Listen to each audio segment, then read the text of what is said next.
Whatever, but I want your undivided attention here.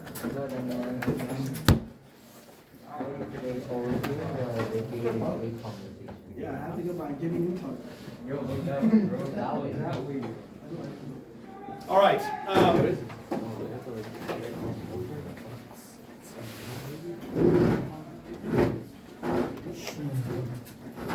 Okay, so today is the 17th. Chavez, close that computer. Or Chavez. Chase, close that computer. Close all the computers. Close them. I want your attention. Okay? All right. Close the computers. All right. So today is the 17th. This is obviously it's kind of a day to commemorate violence towards LGBTQ people and kind of bring awareness towards LGBTQ issues. I'm not here we're going to talk about this for about 10 minutes, so buckle up here. This is something our school community has to address, right? And I'm going to go through that here in a minute about why my reasoning is for that. But I want to start this by saying I'm not here to change your viewpoints on LGBTQ issues. If you're a racist, I'm not here to unracist you, right? If you don't like cats, I'm not here to make you like cats, okay? Your opinions are your opinions. It's not my job to change your mind about anything.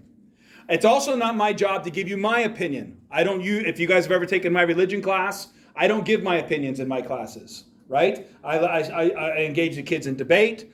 I play devil's advocate in arguments, but my kids don't know my opinions. They don't know my political leanings. You don't know whether I like Donald Trump. You don't know whether I hate Donald Trump.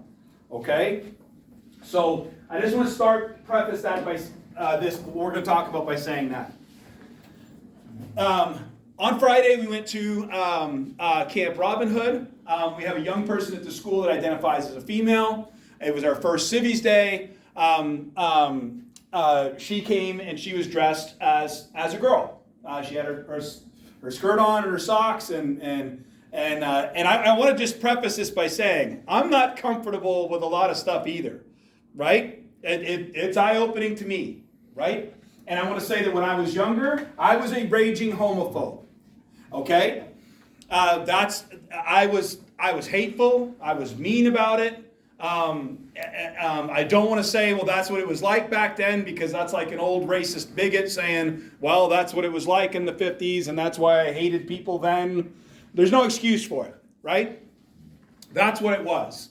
But I want to be honest about that, okay? And I'm going to tell you a couple stories today about what kind of changed and kind of how where I'm coming from when I talk about these issues, okay? But anyways, that the young lady was there. It's right out there for everyone to see. And one of our students said something a little bit, derogatory about that. Now there was a teacher there that was great. I'm not gonna tell you who it is. They dealt with the situation. Didn't make a huge deal out of it. Get the kid expelled. Throw him out of school. They talked to him. They made it a learning moment, and it was a good thing. It was a good deal. It was handled in the right way, in my opinion. Okay? But what I do want to address is I've been in schools long enough, and I've heard the stuff. Oh my God, that's gay. You're so gay. I've heard the F word. Okay? Does everyone know the F word I'm referring to? I used it profusely when I was a kid. And I'm going to tell you a story about when I used it one time, which is one of the reasons why I'm changing the way I talk about these issues, okay? What I want to say here is that we've got to be careful about the things that we say, okay? And we've got to be careful about the way that we address this issue. If you're not okay with everything LGBTQ, I'm right beside you. I'm uncomfortable. I'm a 43-year-old man. I turn on Netflix, and it seems like everybody's gay, and they're kissing, and it's uncomfortable to me to a certain degree. But we have to come to an area where that's a me problem. That's me. That's not the world. And just because I may be uncomfortable about a certain thing does not mean it's okay for me to just go and spew out things that are hurtful to other people. Okay? There's a difference between having an opinion on something and then walking around and intentionally saying things that you know can hurt people's feelings, that are hateful, and they are mean, and they devastate people. I'm going to tell you 2 stories. And I'm growing and I'm evolving, and my opinions on LGBTQ issues they're changing. I'm not going to give you my opinions. I'm not going to tell you where I'm at. I'm not going to tell you the conclusions I'm coming to. That's not why I'm here. But I am going to tell you 2 things that I know to be true. One, as Christians, we must come from a place of empathy. Does everyone know what empathy means? Feel like you're in the person's place. Understanding. Yeah. Walking in their shoes.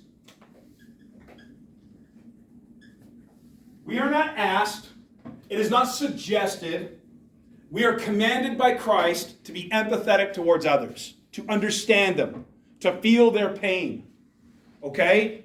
To not want to hurt other people, okay? My nephew was 16 years old. This is about 13 years ago. And he came to visit me from North Carolina. And he's a lovely young man. I've got a million nephews. I got 9 brothers and sisters. So I got more nieces and nephews you can count. But he's been close to me since he was a kid, right? And he came up to visit, and we're sitting in my living room, and we're watching David Letterman. That tells you how long ago this was. Dave Letterman was like Conan O'Brien. He was one of the late night talk show guys, right? And we're sitting there, and he's got this guest on, and I'm assuming the guest was gay. I can't remember who it is, but I said, look at this effing, I wish I could repeat it with a tone, but it's so nasty I can't even do it. But it was horrible. Look at this, right? And then my wife gets up, and she goes into the kitchen, and my nephew was sitting there, right? And then right next to me, and he didn't say anything, kept watching the show. I didn't even notice. My wife goes in the kitchen. She goes, John, can you come here for a second? And I went in there. She's bawling her eyes out, and she's not mad like sad, like crying like sad, like she's like mad, like furious mad, crying. She almost slapped me. I've never laid a hand on her. She's never laid a hand on me. That's the closest I've ever been to her slapping me in the face. And she goes, how could you? Don't you know that David is gay?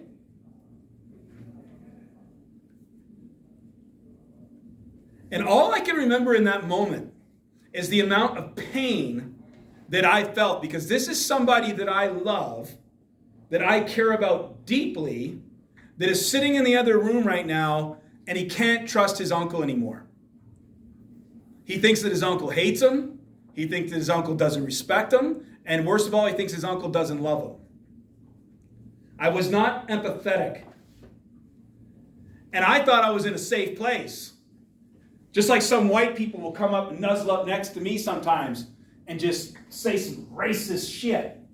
Because they think that I'm a white guy and I'm going to go ahead and just listen to them say some racist stuff.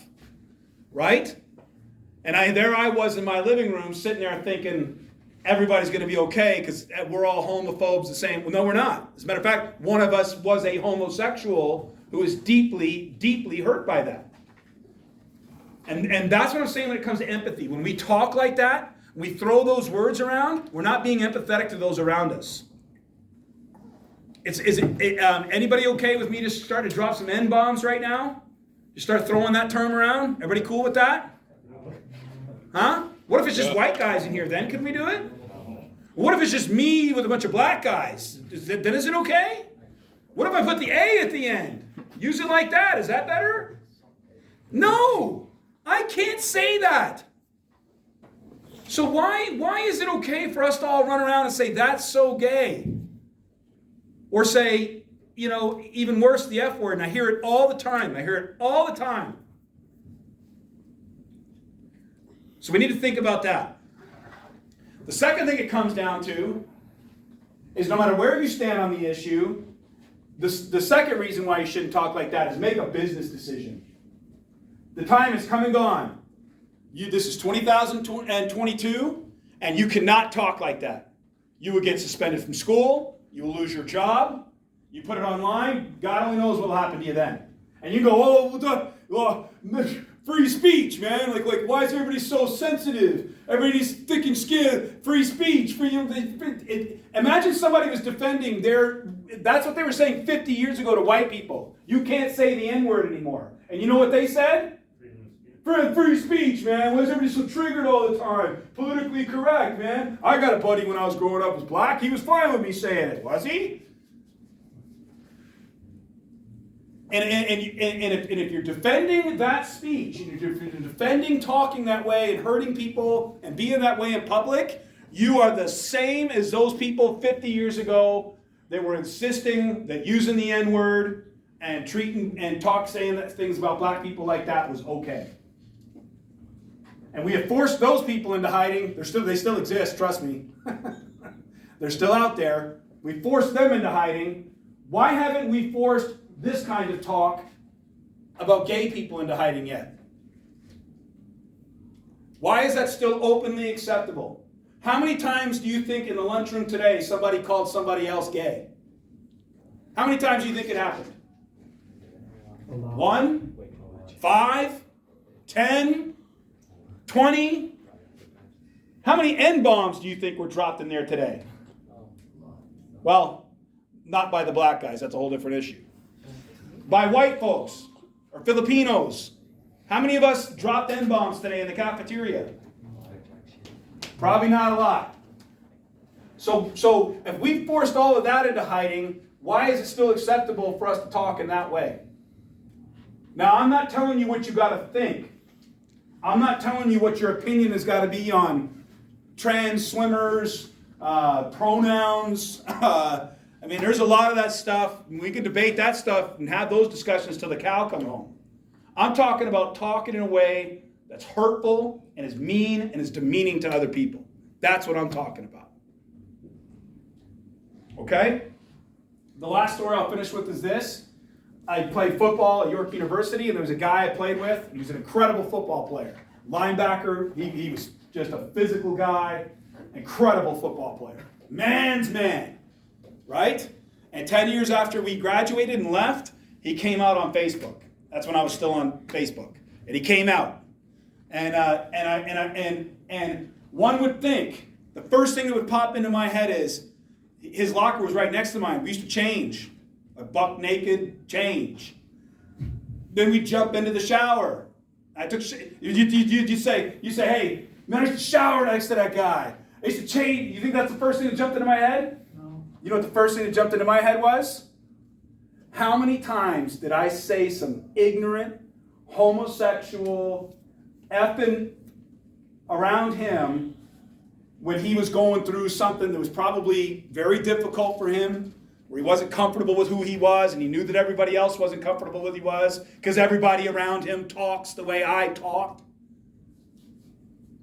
And how many times did I hurt him when he was my friend, and I was supposed to be his friend?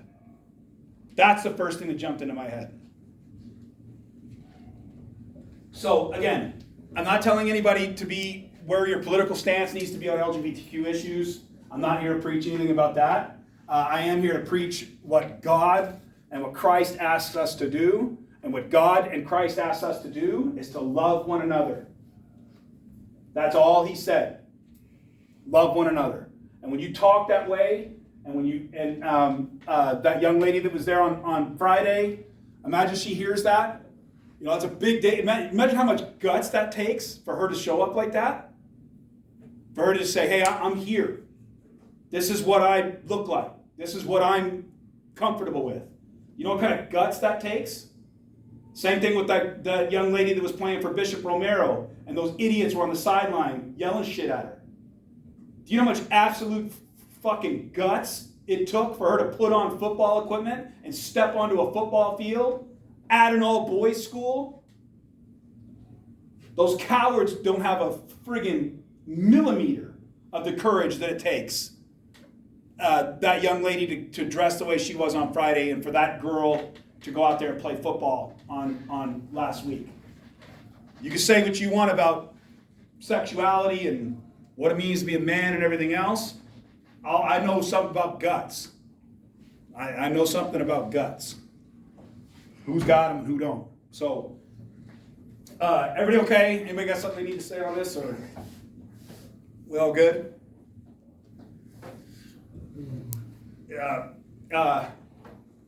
If you guys want, at a later time, we can talk about what the Catholic teachings are actually on homosexuality, why the church deems, takes certain stances on certain issues of sexuality. I can tell you in short, it comes from a place of love, but unfortunately, the church is like anything else. It's made up of human beings, and we're flawed, and sometimes things that come from a good place of love end up being hateful, and that's just the way it works. So if you guys want to have that discussion, we can. I defend the Catholic Church.